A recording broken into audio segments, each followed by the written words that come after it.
여러분 안녕하십니까. 2024년 모집인 등록 자격시험 대비 신규 모험 문제 풀이 여러분과 함께 하고 있습니다. 첫 번째 파트에서 두 번째 시간 23번부터 44번까지 풀어보도록 하겠습니다. 자, 23번. 다음 중 보험회사의 상품 공시에 대한 설명으로 틀린 것은, 상품 공시는 그렇게 자주 출제가 되는 부분은 아닙니다. 기억해 두시고요. 1번. 보험 소비자가 충분하고 정확하게 보험 상품을 이해하고 보험 상품을 선택할 수 있도록 도움을 주기 위해서 실시하는 것이 상품 공시죠. 맞는 내용입니다. 2번. 보험 안내 자료를 제공하여 보험 계약자가 쉽게 확인할 수 있도록 관련 자료를 공시하는 것이 바로 상품 공시에 대한 내용입니다. 그래서 상품 공시하면 보험 안내 자료를 떠올리시면 되겠습니다. 자, 틀린 정답은 이렇게 되면 이제 3번이 되겠네요. 자, 3번. 보험 안내 자료에 기재해야 하는 사항은 상법에서 정하고 있는 것이 아니죠. 얘는 생명보험협회의 생명보험 상품 통일 공시 기준, 또 생명보험 상품 공시 시행 세칙에서 정하고 있습니다. 상법에서 정하고 있는 것이 아닙니다. 우선 기억은 생명보험협회에서 기준을 정하고 있다라는 점을 기억을 해 두셔야 되겠습니다. 24번. 다음 중 경영공시 항목에 해당하는 것은, 경영공시 항목에 해당하는 것 외에도 시험 문제 자주 출제가 되는 내용인데요. 자, 2번. 주식 매수 선택권 부여 내용.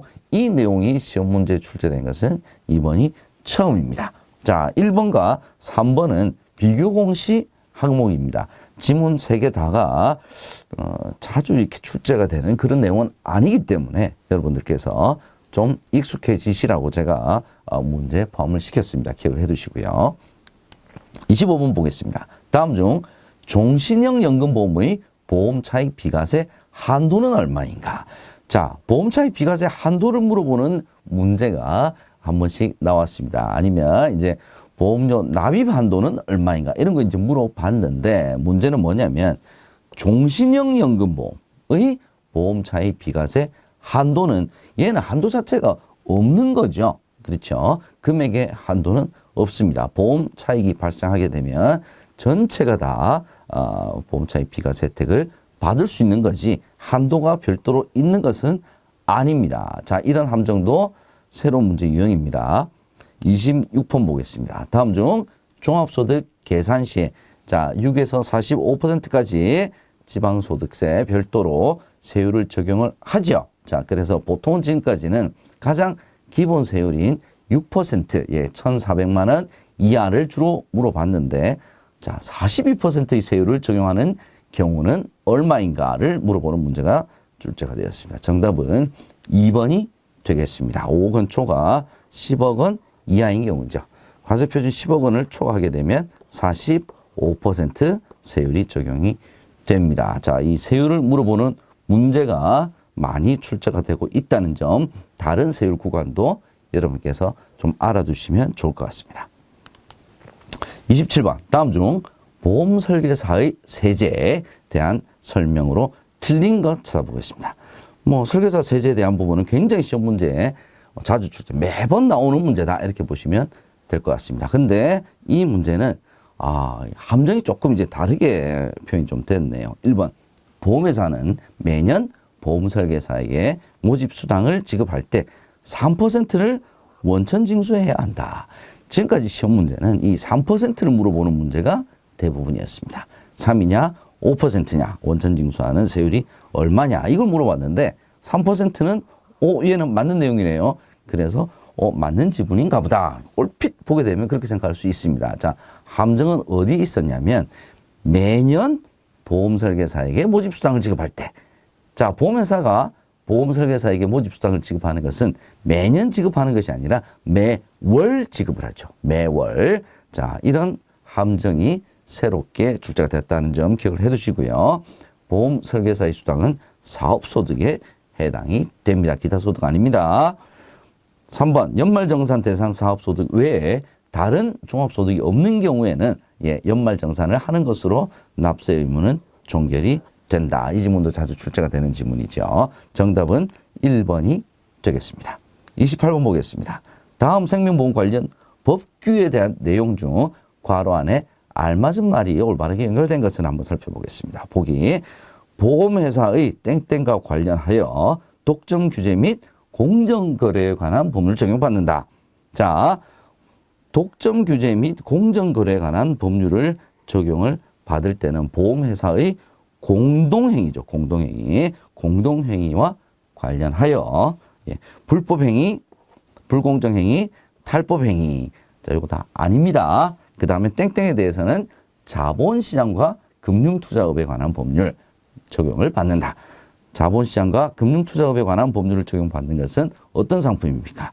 변액보험입니다. 자, 이 문제도 신규 유형으로 분류를 해봤습니다.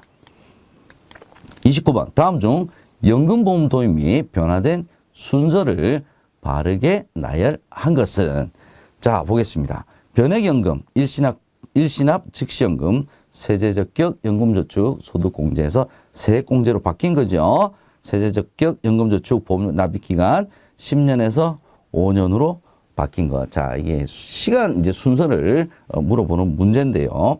자, 변액보험 같은 경우에는 2001년부터 도입이 되기 시작을 했습니다. 근데 2001년 7월에 도입이 된 것은 변액종신보험이고요. 변액연금은 2002년도에 도입이 되었고요. 일시납즉시연금은 2001년이죠. 그래서 일단 가로 시작을 하는 2번 아니면 3번이 맞겠네요. 그죠? 자, 근데 세제적격 연금저축이 소득공제에서 세액공제로 바뀐 것은 납입기간이 일단 단축된 것이 2013년이고요. 세액공제 방식으로 바뀐 것은 2014년이죠. 자, 이렇게 세부적인 내용까지 물어보는 문제는 이번에 처음이었습니다. 여러분께서 기억을 해 두셔야 될 것 같습니다. 변액 종시는 2001년입니다. 근데 변액연금은 2002년이죠. 자, 이렇게 해서 아주 이렇게 세부적인 내용을 물어보는 방식으로 도입이 되었기 때문에 여러분께서 이런 까다로운 문제 여러분께서 한번 확인을 해 보시기 바랍니다. 30번 보겠습니다. 다음 보기 괄호 안에 해당되는 보험상품이 아닌 거 뭔가 어떤 내용인지 한번 살펴보죠. 자, 2019년 1월부터 장애인 전용 보험 제도성 특약이 도입이 되었습니다. 그래서 땡땡에 가입한 장애인도 장애인 세액공제를 받을 수 있다. 자, 이 괄호 안에 들어갈 내용은 일반 보장성 보험에 가입한 장애인도 장애인 세액공제를 받을 수가 있습니다. 그러면 일반 보장성 보험에 해당되지 않는 거를 찾아야 되겠네요. 종신보험, 일반 보장성 보험에 해당되죠. 암보험, 일반 보장성 보험에 해당이 됩니다. 상해보험도 일반 보장성 보험에 해당이 되겠죠. 저축보험은 보장성 보험이 아니죠. 이렇게 한 단계를 더 이해를 해야 풀 수 있는 문제 출제가 되었습니다. 31번 다음 중 퇴직연금의 적립금 운용 방법이 아닌 것을 찾는 문제. 얘도 간혹 시험 문제 출제가 되었는데요. 자, 부동산 투자, 퇴직연금의 적립금 운용 방법으로 부동산 투자는 뭐 거의 새롭게 출제된 지문이라서 여러분들 한번 보시라고 가지고 왔습니다. 보험회사의 실적 배당형 상품, 상호저축은행 적금, 원리금 보장형 ELB 다 가능합니다. 부동산 투자는 해당되질 않습니다. 32번 보겠습니다. 다음 보기에서 설명하는 변액보험은 무엇인가? 나 보죠. 피보험자 사망 시 사망보험금을 기납입보험료와 비교해서 더 큰 금액을 지급하는 변액보험은 자, 기납입보험료와 비교해서 더 큰 금액을 지급하는 변액보험은 저축성 변액보험이죠.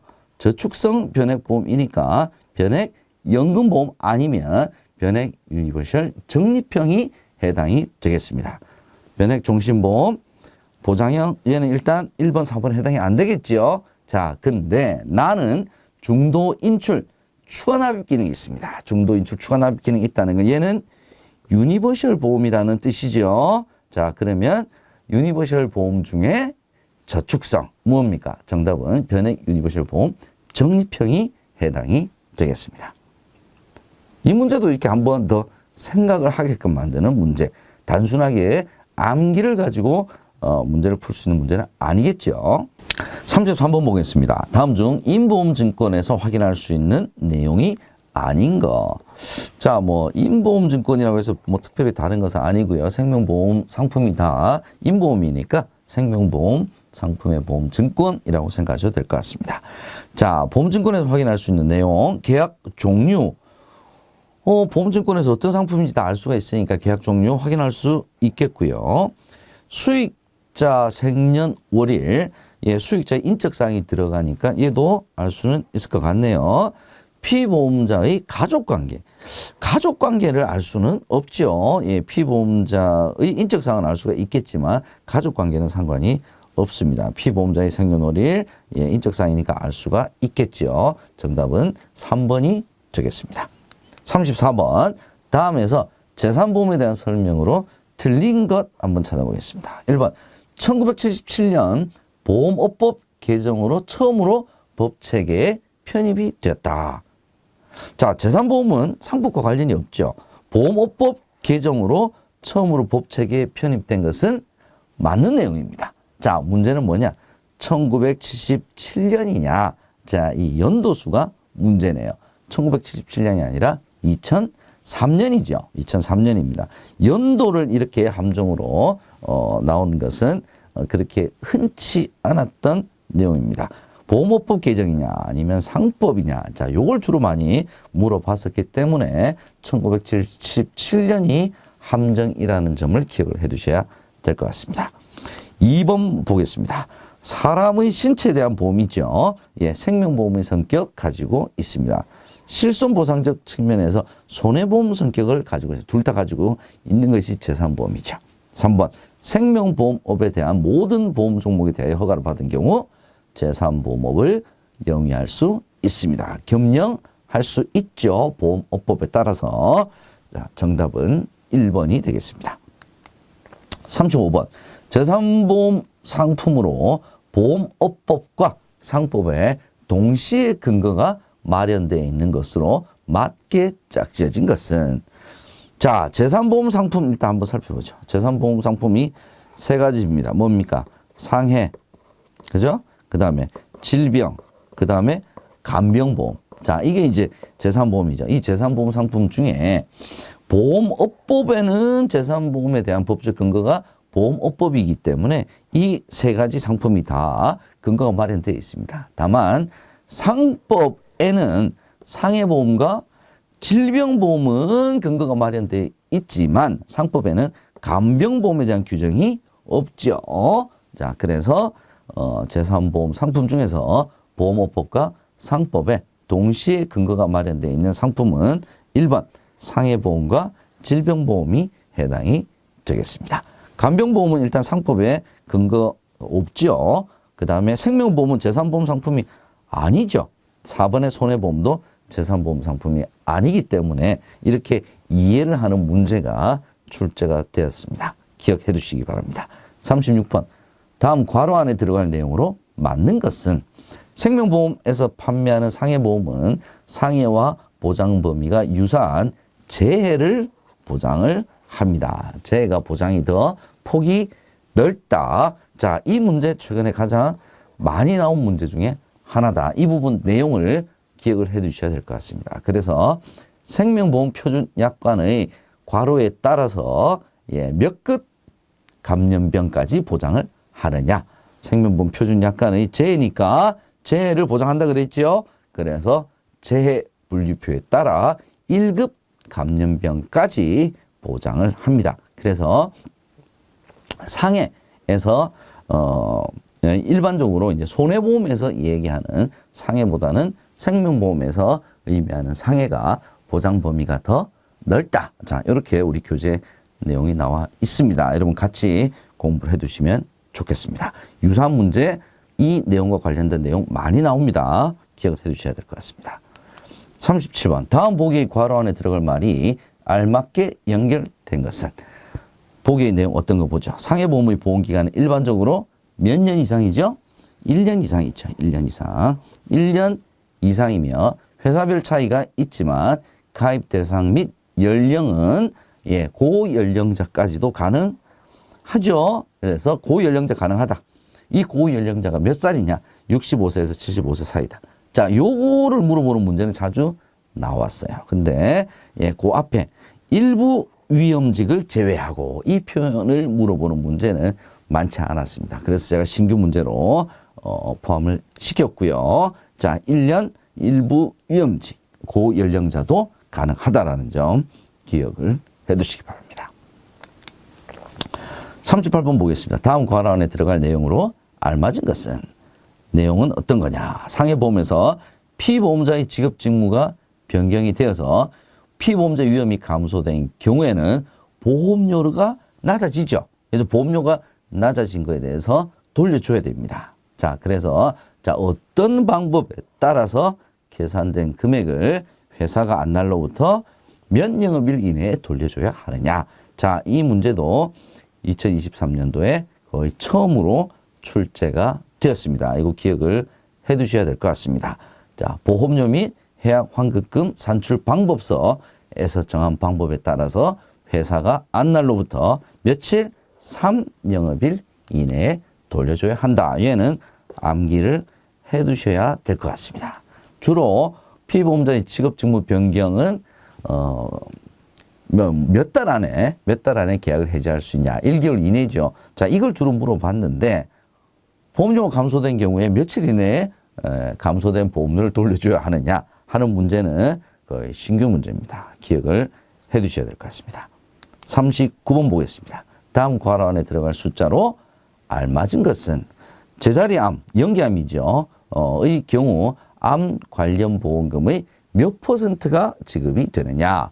자, 얘는 10에서 20%죠. 그죠? 그래서 암의 발병 부위, 크기, 재진단 여부 등에 따라 지급되는 보험금이 상이할 수 있습니다. 그래서 10에서 20% 가장 유사한 정답은 1번이 되겠습니다. 40번. 다음 중 암의 직접적인 치료에 해당하는 것은 암의 직접적인 치료에 해당하느냐 하지 않느냐. 자, 여기에 대한 문제도 신규 문제로 굉장히 자주 출제가 되고 있습니다. 여러분, 이 문제 내용뿐만 아니고 직접적인 치료에 해당을 하느냐 하지 않느냐는 유익 있게 공부를 좀 해두셔야 될 부분입니다. 식이요법, 직접적인 치료에 해당 안 되죠. 명상요법 안 되죠. 암 치료로 인하여 발생 합병증 치료 이거 안 되죠. 후유증 치료 다 안 되죠. 4번 호스피스, 완화의료 및 임종 과정에 있는 환자의 연명의료 결정에 관한 법률 제2조 제3호에 해당하는 말기암 환자에 대한 치료는 암의 직접적인 치료에 해당이 됩니다. 정답은 4번입니다. 41번. 다음 중 실손의료보험의 보험료 차등 적용 제외 대상에 해당하는 것은 자, 보험료를 차등 적용을 하죠. 그래서 비급여의 보험료가 이제 비급여 보장을 많이 받으신 분은 보험료를 차등 적용해서 올립니다. 그죠? 아니면 뭐 할인도 해주죠. 그런데 이 차등 적용을 하지 않는 제외 대상은 누구냐? 1번 국민건강보험법상 산정특례 대상자는 보험료 차등 적용하지 않습니다. 그죠? 예, 노인장기요양보호법상 장기요양 대상자 중 1에서 2등급 판정자는 보험료 차등 적용하지 않죠. 3에서 4등급이라고 그랬으니까 틀렸고요.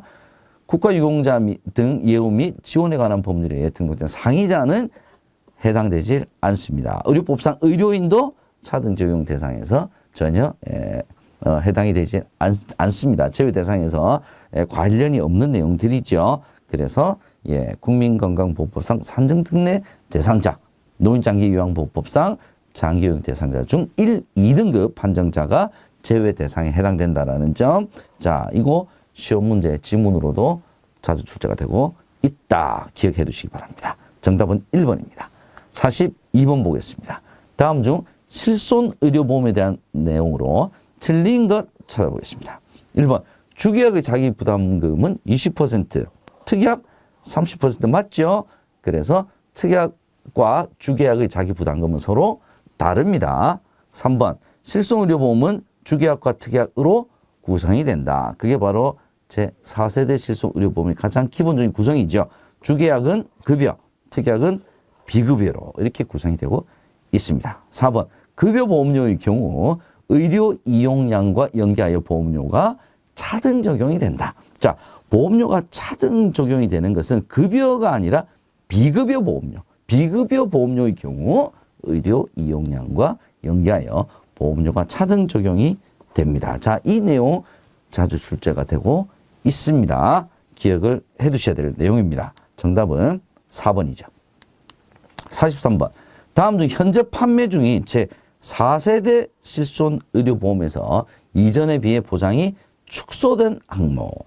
자, 4세대 실손 의료보험에서 보장이 3세대보다 보장이 축소된 내용은 바로 비급여 항목이죠. 비급여 워낙 많이들 하니까 실은 이제 비급여 때문에 실은 이제 손해율이죠. 보험회사의 손해율이 높아져서 4세대는 이 비급여 항목의 보장을 축소했다라고 하는 점이 가장 큰 핵심입니다. 그래서 1번 급여, 2번 급여, 3번 다 급여 항목이죠. 그래서 보장이 축소된 내용으로 맞는 것은 4번 비급여 항목 중 도수치료가 해당이 되겠습니다. 마지막 문제에서 한번 살펴보죠. 다음 중 장기요양 등급 판정에 의한 간병보험금 지급 기준에 맞는 대상자가 아닌 것은, 자, 장기요양 등급 판정을 받아야 보험금 지급 기준이 되는데 그 판정 기준은 1에서 2등급입니다. 나이하고는 관련이 없죠. 1, 2등급. 70세 장기요양 등급 2등급 해당되죠. 나이는 얘가 함정입니다. 3등급 안 됩니다.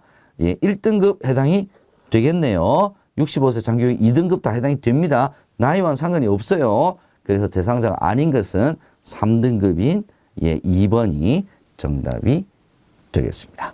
자, 이렇게 해서 첫 번째 섹션 여러분과 함께 1, 2로 나누어서 함께 공부를 해봤습니다. 이렇게 신규 문제들은 2024년도에도 계속 이런 문제들이 많이 출제가 되고 있는 것으로 지금 우리가 판단하고 있습니다. 그래서 교재 문제집에 있는 내용도 굉장히 중요한 내용이고요. 이들 문제들을 한번 훑어 보시는 것은 학기역에 굉장히 도움이 많이 되실 거라고 생각을 합니다. 저는 자, 신규 문제 이제 섹션 2에서 여러분 다시 찾아뵙도록 하겠습니다. 여러분 수고 많이 하셨습니다. 고맙습니다.